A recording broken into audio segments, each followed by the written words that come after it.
ഉജ്ജ്വലമായ ജയമാണ് പെർത്തിൽ India സ്വന്തമാക്കിയിരിക്കുന്നത്. 295 റൺസിനാണ് India വിജയിച്ചിരിക്കുന്നത്. Sajisha news ഡെസ്കിൽ നിന്ന് ചേരുകയാണ് വിവരങ്ങളുമായി. സജിഷ, പേസിന്റെ പറുദീസയാണ് പെർത്ത് എന്ന് പറയുന്നത്. ആ പെർത്തിൽ ആദ്യ ഇന്നിംഗ്സിൽ 150 റൺസിന് പുറത്തായിട്ടും അസാധാരണമായ തിരിച്ചുവരവ് നടത്തിയാണ് ഇന്ത്യ 295 റൺസിന്റെ വമ്പൻ ജയം സ്വന്തമാക്കിയിരിക്കുന്നത്. ഒരേപോലെ തന്നെ ബാറ്റിംഗ് ബൗളിംഗ് ഡിപ്പാർട്ട്മെന്റ് നടത്തിയ ആ ഒരു പോരാട്ടം അത് തന്നെയാണ് ഈ വിജയത്തിലേക്ക് എത്തിച്ചത്. മനു പറഞ്ഞതുപോലെ തന്നെ ഫാസ്റ്റ് ബൗളിംഗിന്റെ പിച്ചായിരുന്നു പെർത്തിൽ ഉണ്ടായിട്ടുണ്ടായിരുന്നത്. ആദ്യ 2 ഇന്നിംഗ്സിലും അങ്ങനെ തന്നെയായിരുന്നു. ആദ്യത്തെ ഇന്നിംഗ്സിൽ 2 ടീമുകളും, ഇന്ത്യ ആണെങ്കിലും ഓസ്ട്രേലിയ ആണെങ്കിലും ആദ്യ ഇന്നിംഗ്സിൽ അങ്ങനെ തന്നെയായിരുന്നു സംഭവിച്ചിട്ടുണ്ടായിരുന്നത്. ബാറ്റർമാരുടെ നട്ടലൊടിക്കുകയായിരുന്നു ചെയ്തിട്ടുണ്ടായിരുന്നത്. പക്ഷേ രണ്ടാം ഇന്നിംഗ്സിൽ ഇന്ത്യയുടെ ബാറ്റർമാർ വലിയ തിരിച്ചുവരവായിരുന്നു നടത്തിയിട്ടുണ്ടായിരുന്നത്. ഐതിഹാസിക വിജയം എന്ന് തന്നെ വേണമെങ്കിൽ പറയാം.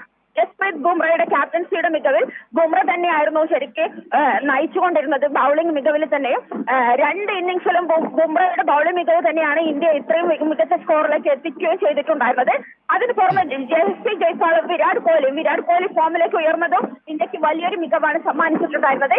295 റൺസ് എന്ന വലിയ വിജയം ബോർഡർ ഗവാസ്കർ ട്രോഫിയിലെ ആദ്യത്തെ ടെസ്റ്റില് ഇന്ത്യ സ്വന്തമാക്കിയിരിക്കുന്നു. അത് ഒരു വമ്പൻ ജയം തന്നെയാണ് സജീഷ, ഒരു സംശയവും വേണ്ട. ഏതായാലും ആ വിജയത്തിന്റെ ക്രെഡിറ്റുകൾ ഒരുപാട് പേരിലേക്ക് പോകുന്നു. ഒന്ന്, മുന്നിൽ നിന്ന് അയച്ച നായകൻ ജസ്പ്രീത് ബുംറ 2 ഇന്നിംഗ്സിലായി 8 വിക്കറ്റുകളാണ്. അതായത് ആദ്യ ഇന്നിംഗ്സിൽ 5 എടുത്തിരുന്നു, 5 വിക്കറ്റ് വീഴ്ത്തിയിരുന്നു.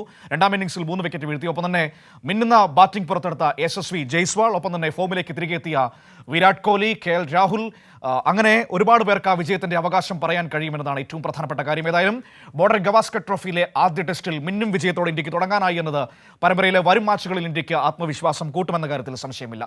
സജിഷയാണ് സ്പോർട്സ് ഡെസ്കിൽ നിന്ന് വിവരങ്ങൾ നൽകിയത്.